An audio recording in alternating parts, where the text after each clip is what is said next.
Hello everyone, welcome to places in news. स्वागत है इस हफ्ते की इंपॉर्टेंट न्यूज में, लोकेशंस में और इन चीजों पर जो है न्यूज में। तो चलिए शुरू करते हैं डिस्कशन। सबसे पहले इस हफ्ते की सबसे इंपॉर्टेंट न्यूज क्या रही, कौन सी लोकेशन लगातार खबरों में थी, उन सबको जरा मैप में आइडेंटिफाई करिए। आपको पता है प्राइम मिनिस्टर मोदी जापान पहुंचे, फिर चाइना पहुंचने वाले हैं, तो वो चीजें बहुत इंपॉर्टेंट है। SCO की समिट अगले हफ्ते होने वाली है और जापान की मीटिंग हुई है और कुछ एग्रीमेंट्स भी साइन हुए हैं। तो ये दो लोकेशन तो सबसे ज़्यादा न्यूज़ में थी। चाइना और SCO को तो हम अगले हफ्ते करेंगे। जापान के कोर चीज़ें जो है वो आज अब देखेंगे। जापान की लोकेशन याद रखिए, कहाँ पे स्थित है, कहाँ पर है ये। दूसरा, ऑस्ट्रेलिया में माइग्रेंट्स के खिलाफ बहुत सारे प्रोटेस्ट हुए, ये एक इंपॉर्टेंट टॉपिक था। इसके बाद हमने यहाँ देखा कि इजिप्ट में अभी तक की पूरी मीना कंट्रीज में, मिडिल ईस्ट और नॉर्थ अफ्रीका का जो रीजन है, यहाँ की सबसे बड़ी जो एक आप मिलिट्री एक्सरसाइज कह सकते हो वो हुई, जिसमें इंडिया भी पार्टिसिपेट करने गया। तो इजिप्ट उस हिसाब से इंपॉर्टेंट हो जाता है। फिर ईस्ट चाइना सी न्यूज में थी। तो ईस्ट चाइना सी में कहां पर कौन सा विवाद है, किन देशों के बीच में, ताइवान इसमें है या नहीं है, ये सारी चीजें महत्वपूर्ण हो जाती है। तो चलिए एक एक करके डिस्कशन शुरू करते हैं। पहले समझते हैं कुछ क्वेश्चंस के थ्रू कि क्या कहानी है। East China Sea dispute often in news primarily involves which of the following: sovereign claims over Senkaku, Diaoyu island, control of EEZ, exclusive economic zones and the shipping lanes, competition over rich fishing grounds and hydrocarbon reserves, dispute is between China, Japan and Taiwan। तो ध्यान रखिए कहां पर यह विवाद है East China सी का। क्या आपको लोकेशन पता है? और पता है तो उसका सही आंसर बताइए। एक बार UPSC सेनकाकू आइलैंड के बारे में पहले पूछ चुकी है, तो मुझे बताइए इसका सही आंसर क्या होगा। अगले क्वेश्चन पे जाते हैं। रावी रिवर की बात हो रही है। रावी रिवर में भी बहुत बड़ा तूफान आया हुआ है, एक बाढ़ आई पड़ी है, जहां से हिमाचल से लेकर पंजाब परेशान हो चुके हैं इससे बुरी तरह से। बहुत बड़ी त्रासदी है ये। तो बताइए, it is one of the eastern rivers under Indus water treaty. It originates in Himachal Pradesh and flows into Pakistan. Major projects on this river include Ranjit Sagar dam, Shahpur Kandi project, Ujh multipurpose project. It joins Jhelum river in Pakistan before merging into Indus. बताइए कौन से correct answers. Again काफी news में थी। Indus water treaty के लिहाज से भी और इंडियन ज्योग्राफी के लिहाज से भी बहुत इंपॉर्टेंट टॉपिक है। और ये त्रासदी जो हिमाचल में आई है ये काफी दुखदायक है। तो आपको पता होना चाहिए कम से कम इतना कि ये रिवर कहाँ से बह रही है, किस रिवर को ज्वाइन कर रही है, क्या ये पाकिस्तान एंटर करती है, कहाँ से ओरिजिनेट करती है, क्या कहानी है इसके पीछे। और इंडस में कौन सी रिवर इंडिया से ओरिजिनेट कर रही है तो खासतौर पर आपको पता होना ही चाहिए। तो आई होप आप इन दोनों के आंसर कमेंट बॉक्स में लिखिए, ताकि अगर गलत हो तो आप सही आंसर देख के जब आप पढ़ रहे हैं, इस वीडियो को देख रहे हैं, तो अपने आप को आप रेक्टिफाई कर पाए और फिर उसको कभी ना भूलें। तो चलिए शुरू करते हैं डिस्कशन पहले टॉपिक के साथ, जापान। अब इंडियन प्राइम मिनिस्टर जापान पहुंचे। जापान में इंडिया ने कुछ एग्रीमेंट्स किए, क्योंकि जापान के ऊपर टैरिफ लगा दिए डोनाल्ड ट्रंप ने। तो टैरिफ वॉर जो अमेरिका ने स्टार्ट की, उस टैरिफ वॉर में जापान और इंडिया दोनों पिस चुके हैं। और इसलिए इन दोनों देशों ने कहा कि भाई थोड़ा हम आसपास और करीब आते हैं, वैसे भी काफी क्लोज एक दूसरे के। सो इसके अंदर जापान ने बोला है कि 10 ट्रिलियन येन वो इंडिया में अगले 10 सालों के अंदर इन्वेस्ट करेंगे। India Japan digital partnership announce की गई, बातें की गई कैसे भारत के साथ वो एक एक्सचेंज प्रोग्राम भी कर रहे हैं। 50,000 से लेकर 5 लाख लोग इंडिया से जापान जाएंगे और कुछ तो जापान से इंडिया भी आएंगे, क्योंकि उन्हें वर्कर्स की भी जरूरत है। तो जापान के साथ ऐसा हो क्या रहा है? देखो, जापान एक एजिंग इकोनॉमी है, जहां पर लोग बूढ़े ज्यादा हो रखे हैं, उनकी मीन एज काफी ज्यादा है, पॉपुलेशन बढ़ने के बजाय घटती जा रही है हर एक साल। यहाँ पर इन्वेस्टमेंट के लिए बहुत पैसा है। हाल ऐसा है कि जैसे इंडिया में आप सेविंग अकाउंट में पैसा रखते हो तो आपको इंटरेस्ट मिलता है, जापान में अगर आप अकाउंट में पैसा रखते हो तो आपके अकाउंट से पैसे कट जाते हैं, क्योंकि वो चाहते हैं कि आप उसको इन्वेस्ट करो। तो ये इन्वेस्टमेंट के लिए एक जगह ढूंढ रहे हैं, जो इनके लिए अभी तक चाइना रही, जहां ये भर भर के इन्वेस्ट करते हैं। इनके पास टेक्नोलॉजी है पर वर्कर्स नहीं है। इनके देश में बूढ़े लोगों की संख्या ज्यादा है, तो उनकी केयर इकोनॉमी में बहुत से लोगों की जरूरत है। और जापान एक ऐसी सोसाइटी रही है जहां पर इमिग्रेशन आसानी के साथ एक्सेप्ट नहीं किया जाता। तो इसलिए यहाँ पर काफी ज्यादा घोस्ट विलेजेस या घोस्ट टाउन्स है, शहरों में कोई नहीं रहता, बिल्डिंग है बस। तो भारत के साथ जो एग्रीमेंट हुआ है वो दिखाता है कि कैसे भारत, जो अमेरिका के अलावा एक और एक्सपोर्ट मार्केट ढूंढ रहा है, और जापान एक एक्सपोर्ट मार्केट हो सकता है उस लिहाज से। भारत के लोग बहुत ज्यादा माइग्रेट करते हैं USA में, तो वो जापान में माइग्रेट कर सकते हैं काम की तलाश में। और इनके बीच में टेक्नोलॉजी के क्षेत्र में AI, semiconductors, internet of things, quantum technology, इन सब पर एग्रीमेंट्स हो सकते हैं। और इवन जो जैक्सा है, इनकी स्पेस एजेंसी, उसने इसरो के साथ एग्रीमेंट भी किया चंद्रयान 5 के लिए। तो बहुत सारे एग्रीमेंट्स इसके ऊपर अनाउंस हुए हैं, वो आप जरूर देखिए। आप हालांकि चाहें तो उसके बारे में डिटेल से भी पढ़ सकते हैं, मैंने डॉक्यूमेंट टेलीग्राम पे शेयर भी कर दिया, तो वहां से भी आप देख सकते हैं। तो ये चीजें इंपॉर्टेंट है, पहला जापान के केस में। दूसरा, जापान की लोकेशन जो हमारे लिए इंपॉर्टेंट है, पहले वो समझ। देखिए, जापान एक ऐसी कंट्री है जिसका विवाद चाइना के साथ भर भर के है, वो भी खासतौर पे ईस्ट चाइना सी में। एक आइलैंड है सेनकाकू आइलैंड। सेनकाकू इसे कहता है जापान, क्योंकि जापान अभी इसको कंट्रोल करता है, और दूसरा है दायो। ये दो नाम है, एक चाइनीज नाम और एक जापानीज नाम। तो जापान के साथ इनका विवाद है, ठीक है। अब पहली बात ये, एक विवाद इनका चाइना रशिया के साथ भी है। रशिया के साथ जो विवाद है वो है एक कुरिल आइलैंड्स को लेके, कुरिल आइलैंड्स को लेके। कुरिल आइलैंड्स अभी रशिया के कब्जे में है, क्लेम करता है रशिया की, जापान की उनका है। तो दो इनके विवाद टेरिटोरियल हैं। इनकी लोकेशन का है, टोक्यो इनकी कैपिटल है, सबसे पॉपुलस और मॉडर्न सिटीज में से एक। इसके एक तरफ सी ऑफ जापान है, एक तरफ कोरिया, चाइना, रशिया, और एक तरफ पैसिफिक ओशन है। तो इसको समझने का सिंपल तरीका है कि आप एक मैप को देखिए, जापान के मैप को अगर देखिए, जापान कहाँ स्थित है। ये जापान आप देख रहे हैं, ठीक है। तो ये है ऊपर जो देख रहे हो, ये है Kamchatka peninsula. Kamchatka peninsula Russian peninsula है। तो रशिया के साथ बाउंड्री यहाँ लग रही है। ये है कोरियन पेनिनसुला। तो साउथ कोरिया, नॉर्थ कोरिया, ये पूरा जापान है। बाकी तो जापान एक आइलैंड ग्रुप है, चाइना के साथ तो बाउंड्री लगती ही लगती है। अब देखो ईस्ट चाइना सी, यानी जापान, ताइवान यहाँ और यहाँ चाइना, इनके बीच के इलाके में ही डिस्प्यूट है एक्सक्लूसिव इकोनॉमिक जोन का, कि भाई किसका ये इलाका है, कौन इसमें खनन करेगा, एक्सप्लोरेशन करेगा। यहाँ दो आइलैंड्स हैं, एक ही आइलैंड है प्राइमरी, सेनकाकू और डायो, दो नाम है इसके। इसके ऊपर क्लेम करता है चाइना की हमारा है, वर्तमान में ये जापान के पास है। और क्योंकि ताइवान ये क्लेम करता है कि असली चाइना वो है, तो वो भी इसके ऊपर कभी कभी क्लेम कर देता है कि भाई ये तो हमारा है क्योंकि हम असली चाइना है। देखो चाइना बनने के दो क्लेमेंट्स हैं, एक जो चाइना है जिसका असली नाम PRC है, people's republic of China, Xi Jinping वाला कम्युनिस्ट चाइना। और दूसरा ताइवान भी अपने आप को यही क्लेम करता है कि हम ही चाइना है, और वो अपने आप को कहता है रिपब्लिक ऑफ चाइना। तो इसलिए ये बड़े वाले चाइना की एक पॉलिसी है, वन चाइना पॉलिसी। इसका कहना है कि आपको अगर दुनिया में चाइना के साथ ट्रेड करना है तो मानिए कि एक ही चाइना और वो हम है। ये नकली है, असली तेजा मैं हूं, ये अक्सर ये कहता है। ताइवान कहता है नहीं भाई, असली चाइना मैं हूं। तो इन दोनों का विवाद, ताइवान के पास तो ना आर्मी उतनी बड़ी ना कुछ कैपेसिटी, जापान तो उल्टा इनको सपोर्ट करने भी आएगा, पर क्योंकि इनका मानना है कि ये चाइना है और उस हिसाब से ये आइलैंड इनका हुआ, तो थोड़ा कॉम्प्लिकेटेड है। पर इस डिस्प्यूट में ताइवान भी है, पर ऑब्वियसली वो कोई खतरा नहीं है। तो मुख्य विवाद इन दोनों नेबर्स के बीच में है, जापान और चाइना के बीच में। लेकिन ताइवान भी कभी कभी इसकी पार्टी बन जाती है कि हाँ ये आइलैंड भाई हमारा भी है। तो जो विवाद है वो है सेनकाकू डायू आइलैंड पर। कहाँ पर है वो? तो वो है ईस्ट चाइना सी में। ईस्ट चाइना सी में देखो, एक तरफ चाइना है, एक तरफ जापान है, ताइवान है और साउथ कोरिया है।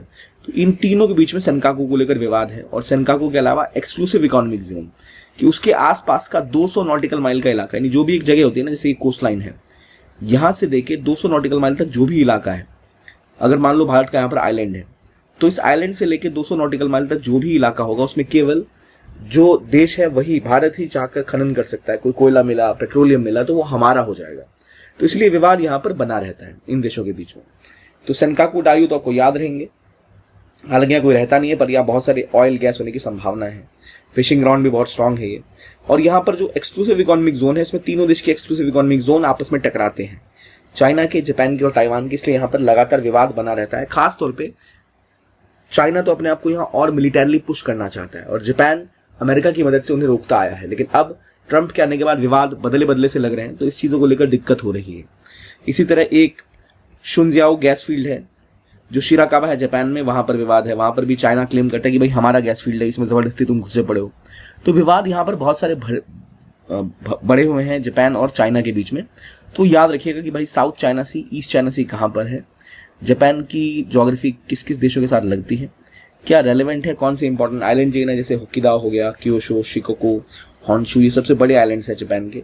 तो उन आइलैंड्स के नाम, जो चाइना को घेरने के लिए दो आइलैंड चेन है, एक है फर्स्ट आइलैंड चेन, एक है सेकंड आइलैंड चेन। जैसे यहाँ चाइना ना, चाइना की सारी जनसंख्या यहीं पर स्थित है इस इलाके में। तो चाइना वाले अक्सर बेकरार रहते हैं कि भाई हम इस इलाके को सिक्योर करें, यहाँ जो इलाका है हमारे कब्जे में रहे। तो इसको रोकने के लिए चाइना को रोकने के लिए दो तरह से अमेरिका की बेस बनाई हुई। एक यहाँ पर जो आइलैंड है उनमें उनकी बेस है, इसे कहते हैं फर्स्ट आइलैंड चेन। और यहाँ कुछ और आइलैंड है जहां पर उनकी मिलिट्री बेस है, इसे कहते हैं सेकंड आइलैंड चेन। तो यानी चाइना की नेवी को रोकने के लिए अमेरिका ने चाइना के सामने जो देश है, जैसे जापान हो गया, फिलीपींस हो गया, उन सभी में अपनी नेवल बेस बनाई हुई, उनके शिप और मिलिट्री यहाँ खड़ी रहती है कि कभी तो भाई बाहर निकल, तुझे दिखाता हूँ दुनिया क्या होती है। तो वो कहते हैं फर्स्ट आइलैंड चेन, मतलब चाइना के जस्ट सामने जो पहले आइलैंड ग्रुप है जिनमें अमेरिका की मिलिट्री प्रेजेंस है, that is called as first island chain. उससे बाहर अगर आप निकलते हो, then you will meet second island chain, यानी वो दूसरे ग्रुप ऑफ आइलैंड जिनमें अमेरिका की फिर नेवल बेसिस है। ये नहीं कि सिर्फ सामने फिलीपींस, जापान, साउथ कोरिया के आसपास बैठा हुआ है अमेरिका। उससे दूर हटके गुआम का आइलैंड हुआ, वहां भी बैठा हुआ है अमेरिका। तो वो 2 आइलैंड ऐसे हैं, 2 तरह की चेन बनती है चाइना को रोकने के लिए। पहली चेन यहाँ है, दूसरी चेन यहाँ है, जो दिखाता है अमेरिका की प्रेजेंस इन दिस रीजन। ठीक है, तो ये हमने देख लिया जापान वाला मुद्दा। और इंडो पैसिफिक कहाँ है भाई?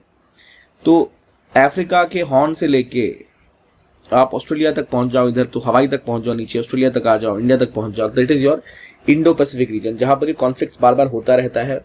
ऑस्ट्रेलिया भी न्यूज में था हाल में, क्योंकि ऑस्ट्रेलिया में काफी ज्यादा माइग्रेशन हो रही है और उसमें इलीगल माइग्रेशन बहुत ज्यादा हो रही है। तो उन लोगों ने कई सारे इलीगल माइग्रेंट्स को डिपोर्ट किया है, इसलिए ऑस्ट्रेलिया भी इसमें न्यूज में लगातार बना हुआ था। और इंडिया जापान की बढ़ती करीबी पहले भी बड़ी थी, तब हम इंडिया, जापान, ऑस्ट्रेलिया साथ साथ थे और चाइना भी, अमेरिका भी साथ साथ था। तो इन 4 देशों ने एक ग्रुप बनाया था क्वाड। लेकिन अब जैसे ट्रंप की हरकतें हो रही हैं तो क्वाड शायद जितना स्ट्रांग आगे बढ़ता दिख रहा था, अब शायद ना बढ़ पाए, क्योंकि खुद विवाद अमेरिका के साथ बढ़ गए हैं जापान और इंडिया के। पर देखते हैं आगे क्या होता है। एससीओ की समिट है, वो भी डिस्कस करेंगे नेक्स्ट वीक। अब आगे बढ़ो, इससे पहले आपके लिए एक इन्फॉर्मेशन है कि अगर आप प्रयागराज के आसपास रहते हैं तो आपके लिए एक बड़ी खबर है। 2 सितंबर को प्रयागराज में एक बड़ा इवेंट होने वाला है PWIS की तरफ से, जहां हमारी फैकल्टी को रिवील किया जाएगा। अभी तक सबसे बड़ा फैकल्टी रिवील है ये, जहां आप अगर अटेंड करते हैं तो आपको फ्री NCERT बैचेस मिलते हैं हिंदी और इंग्लिश में। जो लोग अटेंडीज हैं उनके लिए कई सरप्राइजेस भी हैं। तो आप पहले इस QR कोड को स्कैन करिए, अपने आप को रजिस्टर करिए और वहां पहुंचिए और अटेंड करिए इवेंट प्रयागराज में, जहां हमारी फैकल्टी का रिवील होने वाला है। तो ये था एक important announcement, please do visit it.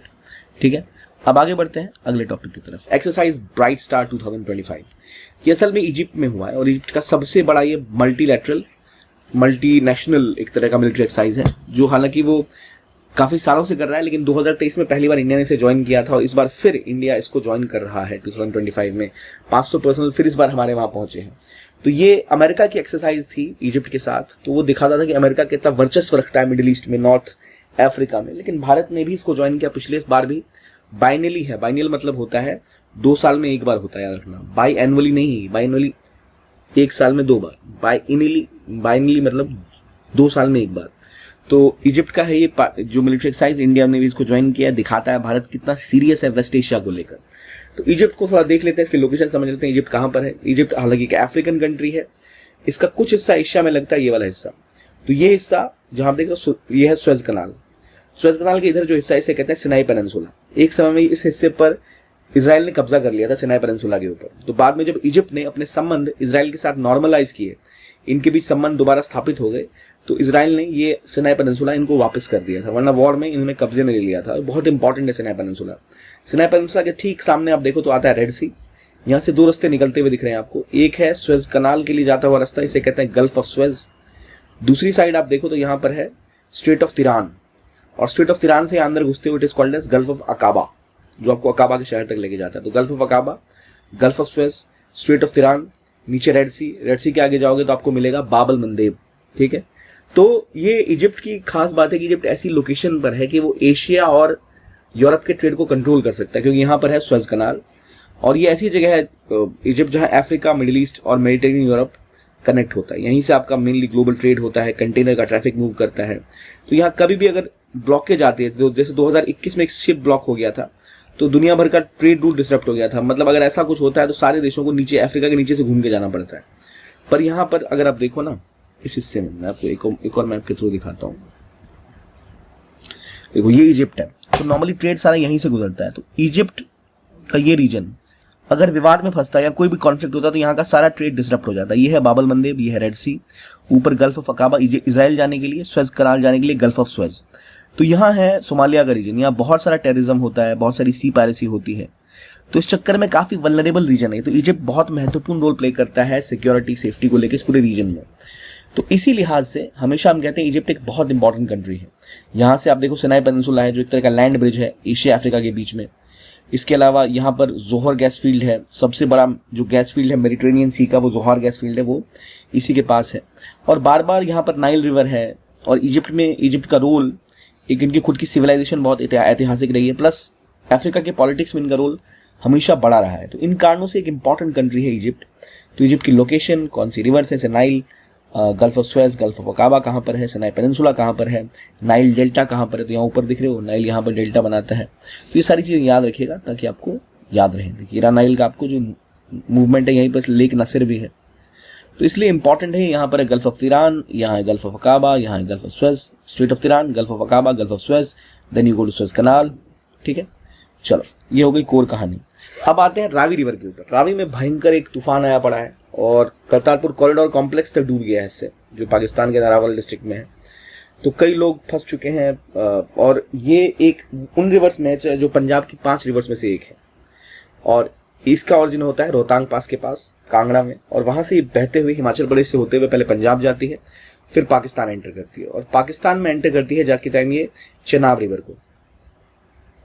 लेकिन इसका ओरिजिन पॉइंट कहाँ है? इंडिया के अंदर है। लगभग 750 किलोमीटर की लंबी रिवर है ये। ऋग्वेद में इसको इरावती के नाम से मेंशन किया गया है। हड़प्पा इसके बैंक्स पर थी, तो बहुत ऐतिहासिक रिवर है और इंडस वाटर ट्रीटी के अंतर्गत इसका वाटर भी शेयर किया गया है। ये ईस्टर्न रिवर्स में से एक है। इंडस वाटर ट्रीटी के अंदर 6 रिवर्स होती हैं, 3 ईस्टर्न 3 वेस्टर्न। ईस्टर्न रिवर जो भारत के पास है वो है रावी, ब्यास और सतलुज, ठीक है। जबकि जो रिवर्स गई हैं पाकिस्तान के पास वो है इंडस, झेलम और चेनाब। ये देखो ये रहा। तो ये रिवर रावी जाके बाद में चेनाब में मिलती है, ठीक है, ध्यान रखिएगा, जाके चेनाब में मिलती है।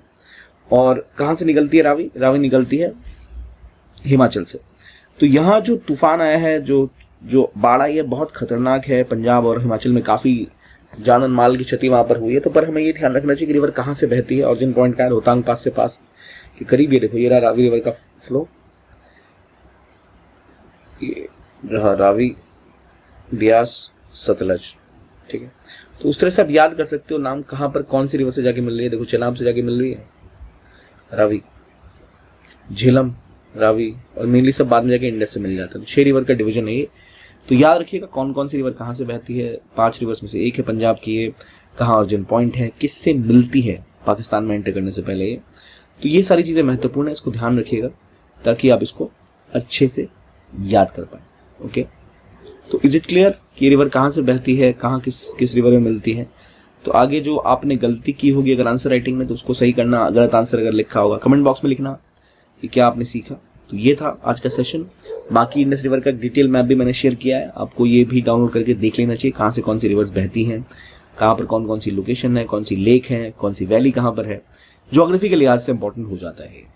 तो ये अगर आपको क्लास नोट्स चाहिए तो आपको जाना है, हमारे नीचे लिंक मिलेगा पीडब्ल्यू के लिंक पर, वहाँ पर फ्री बैचेस में आपको एनरोल करना है, कोई पैसे नहीं आपको देने। और ये daily prelim booster current affairs batch जो है, इसमें आपको मिल जाएगा ये सारा का सारा क्लास नोट्स जो हम डेली डिस्कस करते हैं। इस वीडियो के लिए इतना ही, देखने के लिए धन्यवाद। Thank you very much and जरूर ज्वाइन करिए प्रयागराज में हमारा event. Have a nice day and keep watching only IAS। मिलते हैं अगले हफ्ते।